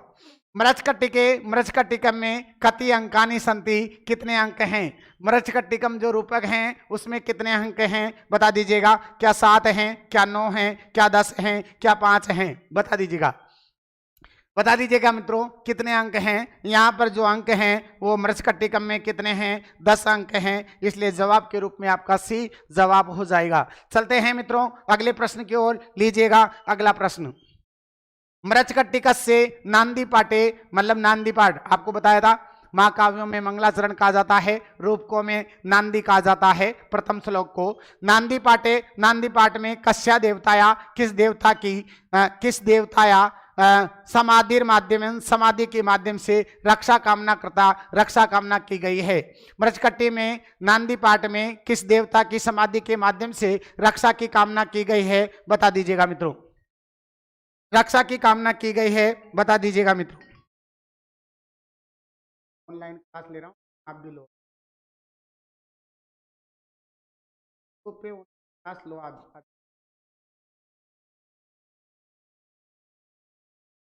बताइएगा मित्रों, बताइएगा, बताइएगा 12वीं का आंसर दीजिएगा। आंसर आने प्रारंभ हो गए हैं। धाकड़ गलकासी, राजू जी लोदासी, पीतम्बर जी का सी, रागिनी जी का सी, आरडीसी, संगीता जी सी, बिल्कुल बिल्कुल से आपका जवाब होगा। यहाँ पर भगवान शिव की स्तुति की गई है, शिव की वंदना की गई है। नमस्कारात्मक यहाँ जो मृचकट्टिकम का है वो मंगलाचरण होगा। चलिए आगे देखिएगा मित्रों, देखो बहुत शानदार प्रश्न है। अगला प्रश्न भी बहुत अच्छा प्रश्न है। माँ कवि बहुभूते विषय, माँ कवि बहुभूति के विषय में असंगत कथनम वर्तते, असंगत कथन है। असंगत कथन कौन सा है बताइएगा। असंगत कथन कौन सा है? अस्य नाम है, इनका नाम श्रीकंठ है, उपाधिश्च बहुभूति और उपाधि बहुभूति है। ये शिव के उपासक थे इसलिए इनको बहुभूति नामक उपाधि दी गई। इनका जो बचपन का नाम मूल नाम था वो श्रीकंठ था। चलिए, अस्य पितु नाम है, इनके पिता का नाम नीलकंठ था, और मातुश्च और इनकी मातु का नाम जातुकर्णी, और कहीं कहीं पर मित्रों जतुकर्णी भी मिलता है। याद रखना, कहीं कहीं पर जतुकर्णी भी मिलता है। जातुकर्णी कह दें या जतुकर्णी कह दें, जातुकर्णी कह दें या जतुकर्णी कह दें, जतुकर्णी, जतुकर्णी और जातुकर्णी दोनों मिलता है। माता का नाम जातुकर्णी है। बहुभूते, बहुभूते अपर नाम है, बहुभूति का एक नाम उम्बेक है, उम्बेक भी मिलता है। जो उम्बेक नाम है ये मित्रों दार्शनिकों ने दिया है। बहुभूति को जो उम्बेक नाम दिया है वो दार्शनिक हैं, उन दार्शनिकों ने उम्बेक नाम बहुभूति को दिया है मित्रों। तो ये भी बात सही है। अस्से समय, इनका समय है 780 से 880 ईस्वी इनका समय माना गया है। बताइएगा क्या आंसर होगा मित्रों, क्या आंसर होगा? आंसर दीजिएगा मित्रों। क्या आंसर यहां पर आपको स्वीकार करना होगा? क्या आंसर आपको स्वीकार करना होगा? बताइएगा, बताइएगा, बताइएगा क्या आंसर? बिल्कुल बिल्कुल, आंसर की झड़ी आप लोगों ने लगा दी है, डी डी डी डी। बिल्कुल, क्या बात है, राजू जी लोधा ने तो आंसर भी लिख दिया। इनका जो समय है वो 680 ईस्वी से 680 ईस्वी से 750 ईस्वी इनका समय स्वीकार किया गया है। 680 से 750 ईस्वी मतलब छठी शताब्दी का उत्तरार्ध और 7वीं शताब्दी का पूर्वार्ध इनका समय माना गया है। किनका समय? बहुभूति का। इसलिए आपका जो असत्य वाला कथन है वो जवाब के रूप में आपको यहाँ पर डी को ही स्वीकार करना होगा। आपका जो जवाब है डी हो जाएगा मित्रों। चलिए बढ़ते हैं अगले प्रश्न की ओर। लीजिएगा ये अगला प्रश्न आपके समक्ष। बहुभूते, बहुभूति के रूप के स्वरूपकों में असत्य, असत्यम वर्तते, मतलब बहुभूति के रूपकों के बारे में असत्य कौन सी बात है ये देखना मित्रों। इसमें से यूं मान लो 5-6 प्रश्न, 6-7 प्रश्नों का काम कर रहा है एक ही प्रश्न। देखो क्या कह रहा है। महावीर चरित्रम नाटकम, महावीर चरित्रम नाटक में 7 अंक हैं बिल्कुल, और वीर रस है। महावीर चरित्रम में भगवान राम के वीरता पूर्वक कार्यों का वर्णन होने के कारण इसमें वीर रस है और गौड़ी रीति है। याद रखना कौन सी रीति है? गौड़ी, गौड़ी यहाँ पर रीति है, गौड़ी रीति है, वीर रस है। याद रखना किसमें? महावीर चरित्रम में। मालती माधवम में कितने अंक हैं? कितने अंक हैं? मालती माधव में 10 अंक हैं। संगार रस है और वेदर्भी रीति है। ध्यान रखना कौन सी रीति है? वेदर्भी रीति है, याद रखना। और उत्तर रामचरितम में 7 अंक हैं। करुण रस है, करुण रस है, और यहाँ पर करुण रस है। और इसमें जो उत्तर रामचरित्र हैं उसमें दोनों रीतियों का समावेश है, गौड़ी और वेदर्भी दोनों ही मानी गई है। किसमें? उत्तर रामचरित्र में। सर्वे अपि सत्यम, अर्थात यहाँ पर जो तीनों बातें हैं वो सारी बातें सही है, इसलिए आपका जो जवाब है वो जवाब हो जाएगा ऑप्शन नंबर 4। यहाँ पर सर्वे अपि, सभी ही सत्य हैं, सभी ही क्या हैं? सत्य हैं। तो यहाँ पर डी आपको आंसर के रूप में मानना होगा। चलिए एकदम सही आंसर आप लोगों के। विक्की जी भी आप कैसे बता रहे हो? अरे तीनों बातें सत्य हैं विक्की जी, तीनों बातें सत्य हैं। चलिए लीजिएगा अगला प्रश्न आपके समक्ष है। बहुभूति, बहुत ही शानदार प्रश्न है, पूरे संभावना रहेगी मित्रों यहां से प्रश्न आने की। चलिए देखो बहुभूति विषय, बहुभूति के विषय में, बहुभूति के विषय में प्रशस्ति नाम मेलनम, प्रशस्तियों का मेलन उचित नास्ति, उचित नहीं है। मतलब कौन सी प्रस्थिति का मेलन उचित नहीं है, बताइएगा, बताइएगा। पहली है बहुभूते शिकरणी, बहुभूति का शिकरणी छंद निर्गत तरंगणी, निर्बाध गति से बहने वाली नदी की तरह है। बहुभूति का जो शिकरणी छंद है निर्बाध गति से, बाधा रहित गति से बहने वाली तरंगणी नदी की तरह है, जो चकिता गण संदर्भे या मयूर नर्तती, जो बादलों के छा जाने पर, बादलों के छा जाने पर निर्बोध गति से मोरनी के समान नाचता है, मोरनी के समान नाचता है। ऐसा कौन कहते हैं बहुभूति के शिकरणी छंद के बारे में? क्षेमेंद्र कहते हैं। अर्थात ये बात तो सत्य है, ये बात तो सत्य है। क्या पूछ रहा है? सही नहीं है, ये आपसे पूछ रहा है।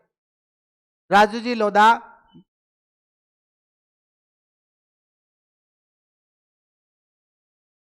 मीलतम, विक्की जी क्या लिखा है? चलिए दूसरा देखिएगा। बहुभूति, बहुभूति विचित्र मार्ग से, बहुभूति विचित्र मार्ग से कवि, कवि हैं कुंतक ने ऐसा कहा, बिल्कुल कहा, बिल्कुल कहा।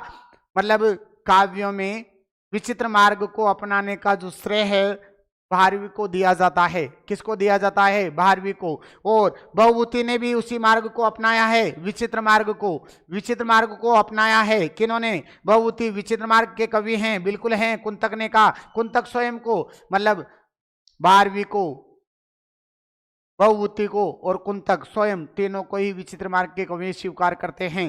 चलो, बहुभूति सर्वस्वम, बहुभूति का सर्वस्व उत्तर रामचरितम है, उत्तर रामचरितम है, उत्तम रामचरित्र हैं। ऐसा कौन कहते हैं? विक्राम, विक्रमांक, विक्रमांक ऐसा नहीं कहते, ऐसा तो शिव बालक कहते हैं, शिव बालक ऐसा कहते हैं। कौन कहते हैं मित्रों? शिव बालक कहते हैं। विक्रामांक तो यूं कहते हैं, क्या कहते हैं? उत्तर रामचरितम, उत्तर रामचरितम, उत्तर रामचरित्रम बहुभूतिर विशेष्यते, बहुभूतिर, भूतिर विशेष्यते, विशेष्यते, बहुभूतिर विशेष्यते, विशेष्यते, विशेष्यते ऐसा कहते हैं। कौन कहते हैं? कौन कहते हैं? विक्रमांक तो ये उक्ति देते हैं कि जो बहुभूति की विशेषता है वो उत्तर रामचरितम है, ये कहते हैं। और ये बहुभूति का सब कुछ क्या है? उत्तर रामचरितम है, ये कहते हैं शिव बालक। कौन कहते हैं? शिव बालक कहते हैं। और बहुभूति कविंद्र से काम वाणी कामदुदा, जो बहुभूति की वाणी है वो कामदुदा, काम धेनु गाय की तरह है, ऐसा कौन कहते हैं? कपिल कहते हैं। बिल्कुल। तो यहाँ पर आपका जो जवाब है वो कौन सा हो जाएगा? तीसरा, क्योंकि बहुभूति का सर्वस्व उत्तर रामचरितम है, ऐसा विक्रमांक ने कह करके कौन कहते हैं? शिव बालक कहते हैं। इसलिए आपका यहाँ पर जो जवाब है वो क्या हो जाएगा? 3 हो जाएगा। क्या हो जाएगा? 3 हो जाएगा। मालती माधव प्रकरण है, बिल्कुल है। अरे बहुभूति के दो तो नाटक हैं, उत्तर रामचरित्रम और महावीर चरितम, दोनों नाटक हैं, दोनों में 7-7 अंक हैं। और जो मालती माधव है 10 अंकों का प्रकरण है, 10 अंकों का क्या है? प्रकरण है। बिल्कुल राजू जी। आइए आगे चलते हैं अगले प्रश्न की ओर। लीजिएगा अगला प्रश्न क्या है? माँ कवि बहुभूते, माँ कवि बहुभूति का प्रकरणम अस्ति, प्रकरण है। माँ कवि बहुभूति का प्रकरण है। आपको बताए महावीर चरितम, ये क्या है? नाटक है, नाटक है। और इसमें कितने अंक हैं? 7 अंक हैं, 7 अंक हैं। और महावीर चरित्र में वीर रस है, वीर रस है। वेदर गोड़ी रीति है। कौन सी रीति है? गोड़ी, गोड़ी रीति है। कौन सी रीति है? गोड़ी रीति है। मालती माधव, मालती माधव क्या है? प्रकरण है। मालती माधव प्रकरण है जिसमें कितने अंक हैं? 10 अंक हैं। और रस कौन सा है? अभी अभी मैंने बताया था, श्रृंगार रस है। और वेदर्भी रीति है। कौन सी रीति है? वेदर्भी रीति है, अभी बताया था। उत्तर रामचरितम, उत्तर रामचरित भी क्या है? बहुभूति का नाटक है। और कितने अंक हैं? 7 अंक हैं। और इसमें जो रस है मित्रों वो कौन है? करुण रस है, करुण रस है। और इसमें रीति वेदर्भी, वेदर्भी, वेदर्भी रीति व गौड़ी रीति दोनों ही रीतियों का समावेश यहाँ पर भवभूति ने किया है। इसलिए यहाँ पर क्या पूछ रहा है, प्रकरण, तो प्रकरण के रूप में आपको यहाँ पर क्या आंसर मानना पड़ेगा, वो आंसर मानना पड़ेगा, क्या मानना पड़ेगा, मालती माधव। क्या मानना पड़ेगा, मालती माधव, यहाँ आपका आंसर हो जाएगा। चलते हैं मित्रों अगले प्रश्न की ओर। क्लास अच्छी लग रही हो मित्रों तो एक बार लाइक जरूर कर दीजिएगा। एक बार मैं आपसे और कुछ नहीं मांग रहा हूं, आपको क्लास अच्छी लग रही हो तो एक बार लाइक जरूर कर दीजिएगा मित्रों। चलिए आगे बढ़ते हैं, लीजिएगा अगला प्रश्न। दुर्मुख नामना, दुर्मुख नाम का गुप्तचर से गुप्तचर का उल्लेख वर्तते, उल्लेख है। ये दुर्मुख नामक गुप्तचर तो राम से आकर के कहता है उत्तर रामचरित में, जो सीता अपवाद की कहानी है, प्रसंग है, वो प्रसंग आकर के कौन कहता है, दुर्मुख आकर के कहता है। किस में कहता है, उत्तर रामचरित में आकर के कहता है। इसलिए आपका जो जवाब है क्या हो जाएगा, उत्तर रामचरित्र हो जाएगा। क्या हो जाएगा, उत्तर रामचरित्र हो जाएगा मित्रों। चलिए अगले प्रश्न की ओर चलते हैं। अगला प्रश्न, कविर अयम कारुण्यम तनुते है, मतलब इस कवि ने ही करुण रस को फैलाया है, इस कवि ने ही करुण रस को फैलाया है। सर एमपी टेट वर्ग 2 का सिलेबस क्या रहेगा सर? अभी तक आपको कामिनी जी सिलेबस याद नहीं है। हमारी पहली क्लास देखो, पहली क्लास में मैंने सिलेबस ही समझाया है। जो काव्या कोचिंग का ऐप है, ऐप पे भी जाकर के आप दे सकते हो। वर्तिका कामिनी देख लो, सुन लो इधर, वर्तिका ऐप प्ले स्टोर से डाउनलोड करो। इस ऐप पर के जो पहली क्लास ऐप पर डली हुई है उसमें पाठ्यक्रम ही मैंने बता रखा है, वो निःशुल्क क्लास है, उसमें आपको पूरा पाठ्यक्रम मिल जाएगा। वहां पर आपको पूरा पाठ्यक्रम मिल जाएगा वर्तिका ऐप पर। और फिर यहाँ यूट्यूब पर भी एक दिन मैंने एक क्लास आपको पाठ्यक्रम वाली मिल जाएगी, यूट्यूब पे भी आप सर्च कर लीजिएगा। किस नाम से मित्रों, किस नाम से, जो काव्या कोचिंग के नाम से, ये वर्तिका नाम से तो ऐप होगा हमारा, वर्तिका नाम से तो क्या होगा, ऐप होगा। और जो यूट्यूब पे है, यूट्यूब पे हमारी जो क्लासें मिलती है वो मिलती है काव्या कोचिंग क्लासेज, यानी काव्या क्लासेज, काव्य क्लासेज श्रेज गुना के नाम से हमारी यूट्यूब क्लासें आपको यूट्यूब पर मिलेगी मित्रों। चलिए, ये फैलाने का काम किसने किया है, करुण रस को फैलाने का काम किन्होंने किया, भवभूति ने। और भवभूति ही सभी रसों में से रस करुण रस को ही मानते हैं। वो तो कहते हैं सभी जो रस हैं वो करुण रस से उत्पन्न हुए हैं। ऐसा कौन कहते हैं, भवभूति जी कहते हैं। बिल्कुल आपके आंसर से आ रहे हैं। कहीं राम का मेंस का पूछ रहा हूं सर, अभी मेंस का पाठ्यक्रम नहीं आया है, लेकिन मेंस के बेस काव्या कोचिंग पर ऑनलाइन और ऑफलाइन दोनों ही प्रारंभ हैं। जिनको भी ऑनलाइन लेना है तो वर्तिका ऐप से ले सकते हैं मित्रों, वर्तिका ऐप से। और ऑफलाइन भी अभी ही बैच प्रारंभ किए हैं मित्रों, ऑफलाइन बैच चलते हैं मेंस के 1 का भी और 2 का भी 10 से 12 ऑफलाइन का बैच प्रारंभ किया गया है। सर एमपी वर्ग मेंस का पूछ रहा हूं, अभी एमपी वर्ग 2 का पाठ्यक्रम नहीं आया है, लेकिन मैंने आपको पहले भी बताया है, इसी काम को करते करते मित्रों मुझे लगभग 15-16 वर्ष हो गए हैं। मुझे पता है कितना पाठ्यक्रम चेंज होगा, कितना नहीं होगा। उसी आधार पर मैं लेकर के चलूंगा और उसी आधार पर जो चीजें जुड़ने की संभावना होगी, जिन चीजों को हटने की संभावना होगी, उन पर परिचर्चा करते हुए ही मैं पाठ्यक्रम को पढ़ा रहा हूं। चलिए देखिएगा मित्रों, देखिएगा अगला है करुण रस प्रधान नाटकम हस्ती। करुण रस की प्रधानता वाला नाटक है। अभी बताया महावीर चरित्र में भगवान राम के वीरता पूर्वक कार्यों का वर्णन है, इसलिए इसमें वीर रस है। मृचकट्टिकम में आपको पता है कौन सा रस है, 2 प्रेम कहानियां एक साथ चलती है, और प्रेम कहानियां हो और श्रृंगार ना हो तो फिर प्रेम कहानियां कहाँ होगी। और मालती माधव में भी कौन सा है, मालती माधव में भी श्रृंगार है। तो फिर जो उत्तर रामचरित्र है इसमें ही कौन सा है, करुण रस है। कौन सा है, करुण रस है। इसलिए आपका आंसर क्या आ जाएगा, राजू जी बी कैसे आ रहा है आपका 29 में, बी कैसे आ रहा है? अरे राजू जी बी नहीं होगा। उत्तर करुण रस प्रधान नाटक कौन सा है, उत्तर रामचरित्र में है, ध्यान रखना। कौन सा, उत्तर रामचरित्र में करुण है। महावीर चरित्र ये भी याद रखना, यहाँ महावीर जो शब्द है श्री राम के लिए है, श्री राम जी के लिए है, हनुमान जी के लिए नहीं है। ध्यान रखना किसके लिए है, महावीर शब्द राम जी के लिए है इसमें भी। याद रखना शशांक जी का है, बिल्कुल बिल्कुल। चलिए आइए, छायांक बहुभूति कस्मिन रूप के, छायांक बहुभूति के किस रूपक में है? छायांक छायांक बहुभूति के किस रूपक में है? छायांक पहले तो मैं बता दूं, छायांक है ये तृतीय अंक। कौन सा अंक है? तृतीय अंक।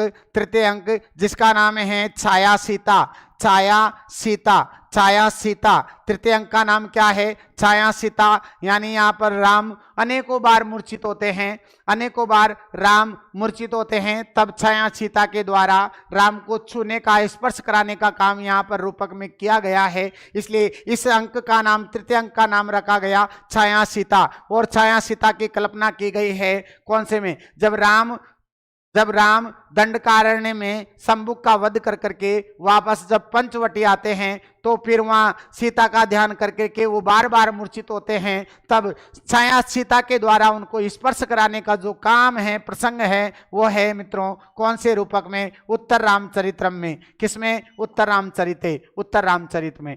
तो यहाँ पर आपका बिल्कुल सही आंसर आपके आ रहे थे मित्रों। चलिए अगले प्रश्न की ओर चलते हैं, लीजिएगा अगला प्रश्न। उत्तर रामचरिते, उत्तर रामचरित्र में रामस्य भगिनी का, राम की बहन का नाम क्या है? क्या शांता है, क्या मंत्रा है, क्या मुरला है, क्या कौशल्या है? ये कौशल्या तो आपको पता है राम की माँ थी। राम की माँ कौन है? कौशल्या। ये मुरला कौन है? नदी का नाम है, याद रखना, नदी का नाम, नदी का नाम। नदी का मतलब यहाँ पर जो उत्तर रामचरित्र है, इसमें प्रकृति का भी मानवीयकरण किया गया है मित्रों, मानवीयकरण किया गया है। प्रकृति का भी मानवीयकरण मतलब प्रकृति को भी मनुष्य के रूप में प्रस्तुत करने का काम बहुभूति ने उत्तर रामचरित में किया है मित्रों। ये मंत्रा कौन है? ये मंत्रा केकई की दासी थी, केकई की दासी। केकई की दासी कौन थी? मंत्रा थी। और शांता कौन थी? ये शांता ही तो राम की बहिनी थी, जिसके पति कौन थे? उत्तर रामचरित के अनुसार पति कौन थे? लोमपाद इनके पति थे।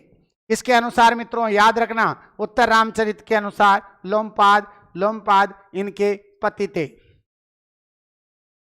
बिल्कुल नदी का नाम है, नदी देवता है, बिल्कुल सही है आपका जवाब।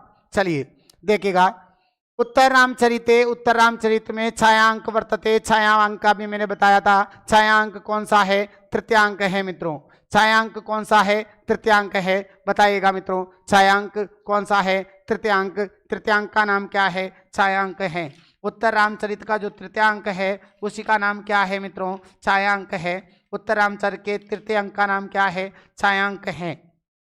उत्तर रामचरित का जो तृतीय अंक है उसी का नाम क्या है? छायांक है मित्रों।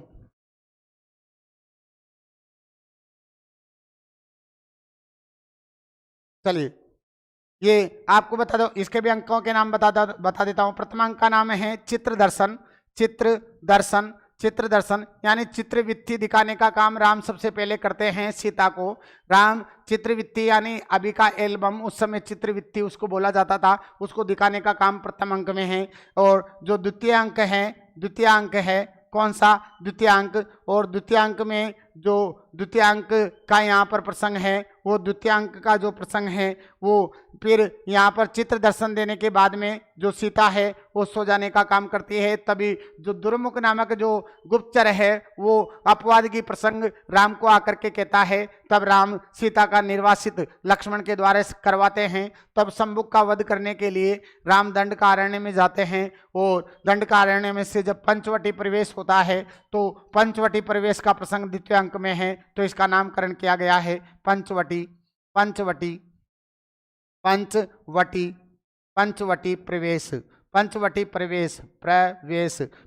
प्रवेश कौन से अंक का नाम है? द्वितीय अंक का नाम। और तृतीय अंक का नाम क्या है? अभी मैंने बताया था, छाया सीता किसका नाम है? तृतीय अंक का नाम है। और चतुर्थ अंक जो इसका चतुर्थ अंक है किसका? उत्तर रामचरित का।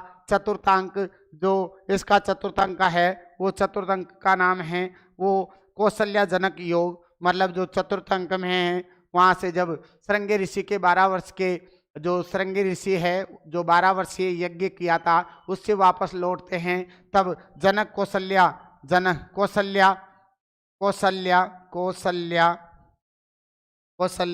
जनक जनक जनक योग।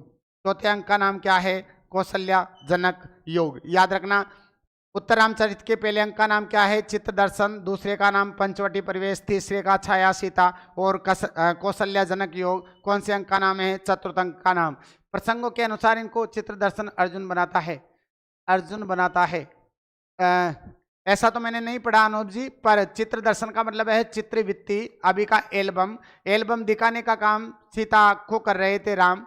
तो यहाँ पर सीता जब दंड का मतलब वन वाले प्रसंगों को देखती है, तब सीता राम जी से कहती है कि मैं पुनः वन को देखना चाहती हूँ। ऐसा कह करके वो सो जाती है। तभी दुर्मुख नामक जो गुप्तचर है, सीता इधर सोई हुए, तब सोते हुए समय पर दुर्मुख नामक वो जो गुप्तचर है सीता अपवाद की कहानी कहता है। तब राम जी लक्ष्मण को बुलाते हैं और कहते हैं कि सीता इस बात को जाहिर कर रही थी वन में जाने की, वन को देखने की इच्छा।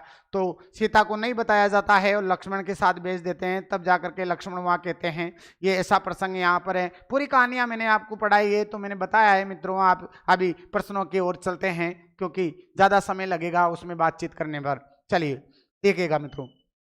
गर्भ नाटकम वर्तते, शानदार प्रश्न है, मोस्ट लगा लीजिएगा, पूछने की पूरी संभावना रहेगी मित्रों। गर्भ नाटक है मतलब नाटक में भी लघु नाटक की कल्पना करना, लघु नाटक रचना गर्भ नाटक कहलाता है। क्या कहलाता है? गर्भ नाटक कहलाता है। और गर्भ नाटक वर्तते क्या महावीर चरित में है, क्या उत्तर रामचरित में है, क्या स्वप्नवास दत्तम में है, क्या मालती माधव में है। तो जो महावीर अंतिम जो इसका अंक है कौन सा? सप्तांक। जो उत्तर रामचरित्र का अंतिम अंक है सम्मेलन उत्तर मतलब जो इसका 7वां अंक है, 7वां अंक कौन सा है? सम्मेलन कौन से अंक का नाम है? 7वें अंक का नाम है सम्मेलन में इस गर्भ नाटक की कल्पना की गई है। गर्भ नाटक के द्वारा सभी को जो मिलाने का काम है यहाँ पर होता है। और यहाँ पर जो सीता है, सीता राम को दी जाती है, मतलब राम को प्राप्त होती है। ऐसा प्रसंग काम मिलता है हमें गर्भ नाटक में, उत्तर रामचरित में। तो दूसरा यहाँ पर आपका जवाब हो जाएगा। 7 अंक को कहते हैं, 7वें अंक को, बिल्कुल 7वें अंक का नाम ही है सम्मेलन।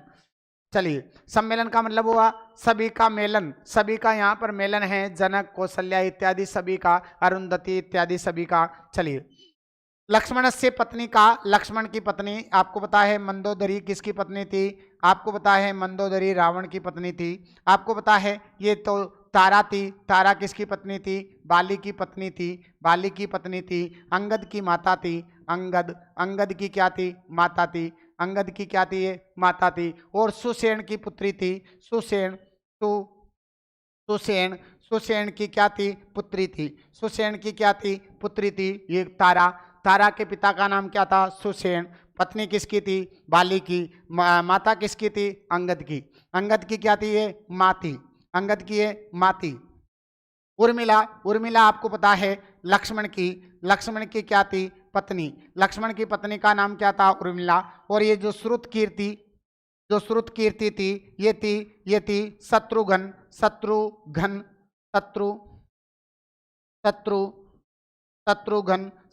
की जो पत्नी थी वो कौन थी? श्रुत कीर्ति थी। और मांडवी जो पत्नी थी वो किसकी थी? भरत की थी मित्रों। भरत की पत्नी का नाम क्या था? मांडवी था। क्या था? मांडवी था। भरत की जो पत्नी थी उसका नाम क्या था? मांडवी था। और यहाँ के क्या पूछा जा रहा है? लक्ष्मण की पत्नी। तो यहाँ पर आपका जवाब क्या हो जाएगा? उर्मिला हो जाएगा। क्या हो जाएगा? उर्मिला हो जाएगा। चलिए, नर्मदा जी सी, बिल्कुल सी है। लीजिएगा अगले प्रश्न की ओर चलते हैं। लीजिएगा 35 नंबर का प्रश्न। और ये प्रश्न है, पुट्टपाक प्रतीकासो रामस्य करुणो रसः। पुट्टपाक प्रतीकासो रामस्य करुण रस है। पुट्टपाक की तरह राम का जो करुण रस है वो है इति उक्ति उद्धृता अस्ति। ऐसी उक्ति कहाँ पर उद्धृत है? ऐसी उक्ति कहाँ पर उद्धृत है, बोली गई है? तो आपको याद है ऐसी राम के बारे में बोला गया है। वो कहाँ बोला गया है? उत्तर रामचरित में। किसमें बोली गई है? उत्तर रामचरित में। बिल्कुल आपके सही आंसर है। हंसपदिका किसकी पत्नी है सर? अरे यार कितनी बार पूछ लेगा। हंसपदिका दुष्यंत की पूर्व पत्नी का नाम है। पटरानी थी हंसपदिका। एक पत्नी का नाम और भी है अभिज्ञान शाकुंतलम में, सानुमति। क्या? सानुमति भी दुष्यंत की पत्नी है। और हंसपदिका पूर्व पटरानी थी दुष्यंत की। दुष्यंत की जो पटरानी थी वो कौन थी? कौन थी? हंसपदिका है। मैंने थ्योरी में सब पढ़ाया है मित्रों, थ्योरी में सब पढ़ाया है। चलिए लीजिएगा अगला प्रश्न।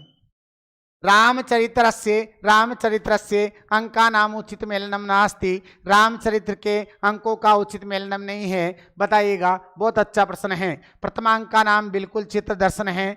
तृतीयांक का नाम क्या पंचवटी है? चतुर्थांक का नाम क्या कौशल्याजनक योग है? बिल्कुल है। और पंचमांक का नाम कुमार विक्रम है। यानी यहाँ लव का पराक्रम दिखा गया चंद्रकेतु और लव यहाँ पर युद्ध करने के लिए आमने सामने आते हैं और ये लव जंबिका अस्त्र का प्रयोग करता है, इसलिए यहाँ लव का पराक्रम इस अंक में दिखाया गया। जो तृतीयांक है उस तृतीयांक का नाम है छाया सीता। जो छाया सीता अंक का नाम है वो कौन सा अंक है? वो है कौन सा? तृतीयांक है मित्रों। कौन सा अंक है? तृतीयांक का नाम क्या है? छाया सीता। ये जो पंचवटी प्रवेश है, ये पंचवटी प्रवेश तो मित्रों अभी मैंने आपको बताया था दूसरे अंक का नाम है। कौन से अंक का नाम है? दूसरे अंक का नाम क्या है? दूसरे अंक का नाम पंचवटी परिवेश है। चलिए अगले प्रश्न की ओर चलते हैं। लीजिएगा अगला प्रश्न बहुत ही शानदार है। बहुभूति के संदर्भ में सम्यक कथनम नास्ति, सही कथन नहीं है। पितु नाम नीलकंठ है, पिता का नाम नीलकंठ है, माता का नाम जातुकर्णी बिल्कुल है। उत्तर रामचरित्रस्य कथा का मूल रामायण उत्तरकांडम वर्तते, बिल्कुल उत्तरकांड की कथा यहाँ ली गई है। महावीर चरिते प्रधान रूपेण भगवत हनुमंत चित्रणम वर्तते। महावीर चरित्र में प्रधान रूप से भगवान हनुमान जी का चित्रण है। बहुभूति वस्तुतः शिखरणी छंद से प्रवीण है। बहुभूति का जो छंद है वो शिखरणी है, बिल्कुल है। आपको बताए महावीर चरित्र में हनुमान जी का चित्रण न हो करके श्री राम जी का है। किनका है? श्री राम जी का है, श्री राम जी का है। इसलिए यहाँ पर आपका जो जवाब है वो कौन सा हो जाएगा मित्रों? जवाब हो जाएगा आपका सी। क्या हो जाएगा? सी आपका यहाँ पर जवाब हो जाएगा। आप लोगों के सभी के आंसर एकदम से आ रहे थे मित्रों। चलिए अगले प्रश्न की ओर चलता हूँ। लीजिएगा उत्तर रामचरित में प्रथम द्वितीय अंकर्यो मध्य व्यवधानम, प्रथम और द्वितीय अंक के बीच में कितने समय का व्यवधान है ये बताइएगा। बहुत ही शानदार प्रश्न है, इसको भी आप स्टार लगा लीजिएगा, पूछने योग्य है। आपको पता है पहले और दूसरे अंक के बीच में 12 वर्षों का अंतराल है। कितने वर्षों का है? 12 वर्षों का अंतराल है। चलिए अगले प्रश्न को और देख लीजिएगा।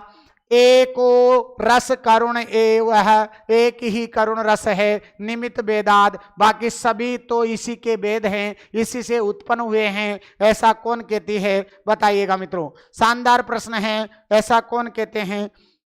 ऐसा कौन कहते हैं? बता दीजिएगा। 3 यहाँ पर तमसा ऐसा कहती है। तमसा उत्तर रामचरित में तमसा की ये उक्ति है। चलिए अगले प्रश्न की ओर चलते हैं। लीजिएगा राम के वीरता पूर्व कार्याणाम वर्णनम वर्तते। राम के वीरता पूर्वक कार्यों का वर्णन है वो किसमें है? वो है महावीर चरितम में। किसमें है? महावीर चरितम में। मित्रों आपकी जो क्लास थी, आज की हमारी 1.5 घंटे की क्लास थी, वो समय हो गया है। आप सभी मेरे साथ जुड़े हैं, इसलिए आप सभी का बहुत बहुत धन्यवाद, आभार। मिलते हैं मित्रों कल 41 से लेकर 100 तक के प्रश्नों के साथ। 41 से लेकर 100 तक के प्रश्नों के साथ आप मेरे साथ जुड़े रहिएगा। आपका जो विश्वास मेरे साथ है, मैं कोशिश करूंगा आपकी जो नैया है वो पार हो सके। सभी मित्रों का पुनः एक बार दिल से धन्यवाद साथियों। नमस्कार साथियों।